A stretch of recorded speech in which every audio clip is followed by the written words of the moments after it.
What exactly are you doing with my wife? The words hit like a bomb, tearing through the air at the doorway.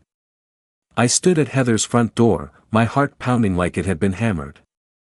Mark's eyes fixed on me, each word slicing through my chest like a blade. I knew that at this moment, any explanation would seem pale and powerless, and everything that followed, every misunderstanding, every photograph, every unsaved text, would determine whether he continued to suspect or was forced to confront his own embarrassment. Heather stood behind Mark, her shoulders trembling slightly, tears glistening in her eyes. "Dad, please stay calm, he didn't do anything." Mark pointed at me, almost like a command. "Don't talk to me. Come to the kitchen, you have to answer me, did you or didn't you?" The kitchen door was half open, sunlight filtering through the blinds, casting golden stripes across the floor. Mark sat down, fingers tightly pressed to the table, his phone turned to a screen I couldn't see. His gaze was like steel, fixed straight on me. "I'm only asking once. Did you, with my wife?" I froze, laughing absurdly and helplessly. You must be joking, right? Why would you think that?" He didn't smile. His fingers tapped lightly on the table, each tap like a low, somber drumbeat. The air smelled of tension and coffee, almost suffocating. I took a deep breath, scanning every corner of the kitchen, the spotless cabinets, the slightly shiny tiles, the shopping bag Lisa had left casually on the side. Everything seemed calm, yet beneath the calm lay a storm about to erupt. Mark swiped through his phone to a photo, Lisa sitting alone in a cafe, holding a latte, staring down at the foam. I swallowed, my voice trembling slightly. That's just a coincidence, lots of people go to cafes. A coincidence? His voice was low, laced with derision. You told Heather you were going to this cafe, didn't you? I froze. I told her I occasionally go there to handle work emails. Mark swiped to the next photo, Lisa walking in the park, the same park where Heather and I had our first date. His finger trembled as he scrolled, revealing her text messages from an unsaved number. "I want to see you, when are you free?" I stiffened, my heart threatening to leap out of my chest. "No, that's impossible." Mark's hand gripped the phone tightly, fingers turning white. "Do you know why I suspected this? Every time you two appear, every place, the way she speaks, everything points to you." I opened my mouth to explain but couldn't make a sound. No evidence, no one could help me clarify.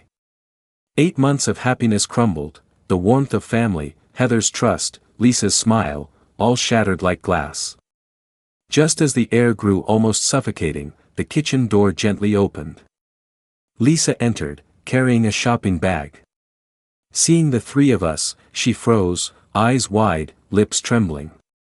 "Mark, what's going on?" Mark's voice was barely audible. "Tell him, who you've really been seeing." Lisa's shoulders shook gently, tears sliding down her cheeks. I've been seeing a therapist." Mark froze, his phone nearly slipping from his hands.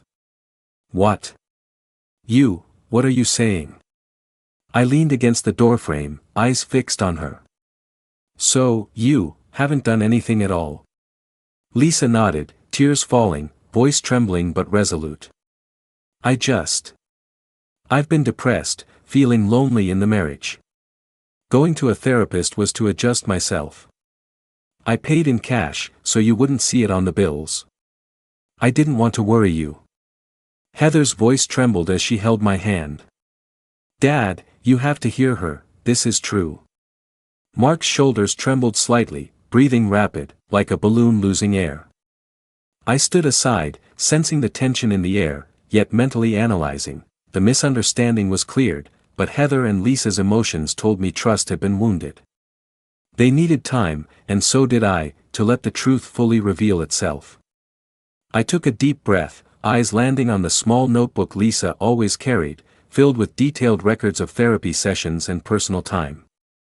I silently calculated, next, I must organize all evidence, verify the timeline, texts, receipts, and itineraries, to make the facts irrefutable. The air smelled of coffee, sunlight was warm, but my inner tension surged like a tide.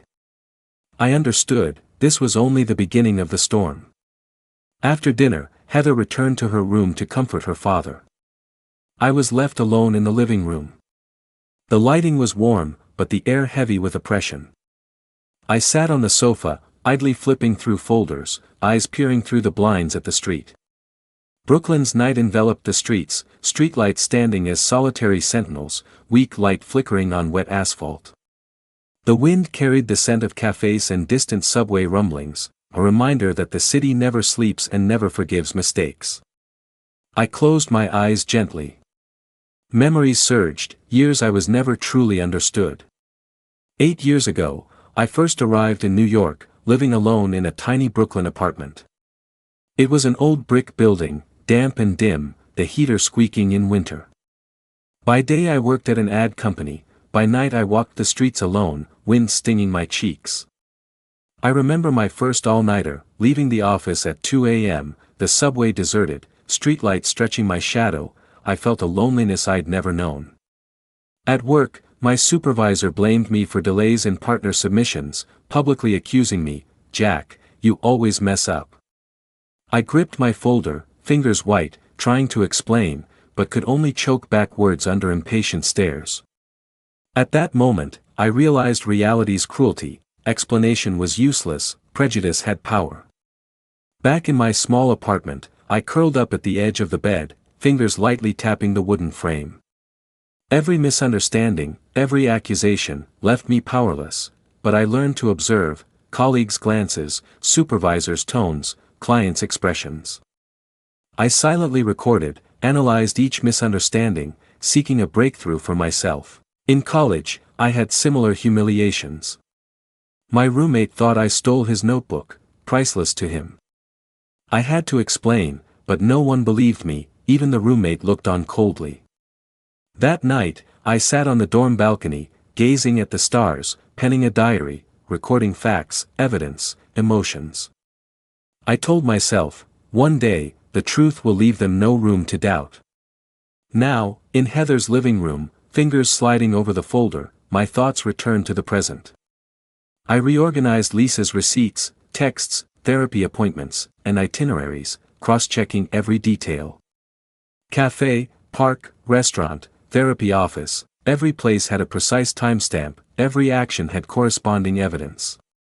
In my mind, I simulated tomorrow's confrontation with Mark. He'll question the cafe timing, I'll respond with receipts and texts. He'll doubt the park strolls, I'll show diary entries and witnesses. He'll mention restaurant bills, I'll explain solo dinners after therapy. All night, I rehearsed this silent battle. Every text, every receipt, replayed in my mind. I anticipated Mark's reactions, suspicion, shock, helplessness, even anger. I had to remain calm, control the pace, let facts become the sharpest weapon. Night deepened. Brooklyn's streets glimmered, subway rumbling like low war drums. I wrote down every activity with minute precision, even noting Lisa's clothing, weather, and feelings during solo walks. Every detail might be crucial tomorrow. Heather leaned on my shoulder. "Can you really make him believe? He seems completely unhinged." I held her hand firmly. "As long as the evidence is clear, he has no excuse to doubt." She whispered, "You never told me about all the misunderstandings, all the humiliations." I smiled faintly. Those experiences taught me calm and strategy, showed me how to face prejudice, and taught me that real revenge isn't anger, but letting facts speak for themselves. Heather rested on my shoulder, eyes glistening. "I've never seen you so calm, or so confident." I patted her hand gently. "Confidence isn't innate.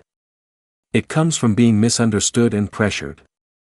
I was wronged, doubted, ignored, but I never stopped recording the facts. I prepared so that one day, the truth could speak beyond doubt." Night wind drifted in, carrying street dampness and coffee aroma. I felt clarity and calm like never before. I sat, reviewing Lisa's therapy appointments, texts, receipts, and activities, preparing for tomorrow's decisive confrontation. Heather whispered, "Whatever happens, I trust you." I squeezed her hand, eyes firm. Facts are stronger than suspicion. Tomorrow, you'll see the truth unfold. I opened the notebook, detailing each therapy session, text, receipt, and activity, even the exact seating at the cafe and the weather. Tomorrow, every word, every gesture could be pivotal. Heather leaned on me again. "No one will doubt us again, right?" I held her hand. "Yes. Truth is on our side, doubt belongs to the past." I closed the folder gently, inner peace settling. Past oppression and misunderstandings had met the most direct response, facts. Revenge requires patience, strategy, and calm, not anger, and today, I succeeded. The next afternoon, Brooklyn sunlight streamed through the blinds into Heather's living room, turning the floor and coffee table golden. The air was almost suffocatingly still, as if time had paused. Mark sat on the sofa, coffee cup in hand, brows furrowed, like a string ready to snap. His eyes fixed on me, each breath heavy with pressure. Heather sat beside him, fingers intertwined, eyes anxious yet expectant. Lisa moved slowly in the kitchen, tentative, fingers slightly trembling. The room pulsed with tension, oppression, and anticipation. I placed the folder on the coffee table and opened it slowly. "Mark, the truth you want, I've prepared it. I'll present the facts, one by one." Mark's fingers trembled slightly. Coffee cup clinked. I just want the truth." I opened the folder. First photo, Lisa alone in the cafe, holding a latte, eyes downcast. "This is the cafe you suspected." Lisa went there for work or relaxation. Every photo, every time logged in her diary. Next, I showed her unsaved text messages, "I want to see you, when are you free?" These were communications with her therapist, whom she called family, not anyone you feared. Mark gripped the cup, knuckles white. This is impossible." I continued with receipts, therapy appointments, itineraries. Every expense, outing, therapy session has verifiable times. Your so-called evidence of an affair is actually documented fact. Heather's voice broke but remained firm. "Dad, you must believe him. The facts are right here." Mark breathed rapidly, shoulders trembling, eyes hollow, unable to argue, staring at me. I stepped closer, voice calm and low. "Nothing you imagined happened. Every suspicion was a misunderstanding. Today, you see the truth, and you can't escape it." Silence filled the room, only the faint clink of the coffee cup. Mark sat frozen, trembling slightly. Lisa approached, holding his hand gently. "I didn't hide anything, I was afraid to tell you the truth. I didn't want to worry you." I looked Mark in the eye, calm and firm. "You doubted me, Heather, Lisa, without evidence. Now the facts stand before you. You can only face your own powerlessness." Mark lowered his head, voice shaking. "Jack. I wrongly accused you." I nodded, firm. "No apology needed. Remember, trust is more important than suspicion. Today, you saw the power of facts, not my anger." Heather leaned on me. "Can we move forward now?" I smiled gently. "Yes. From today, we only see the facts." The room was silent but no longer tense. Mark sat deep in thought, Lisa gently tidied the table, Heather rested on me. Shadows of past misunderstandings and mistrust were illuminated. I had achieved calm revenge, using facts and logic, letting the accuser experience helplessness while I remained in control.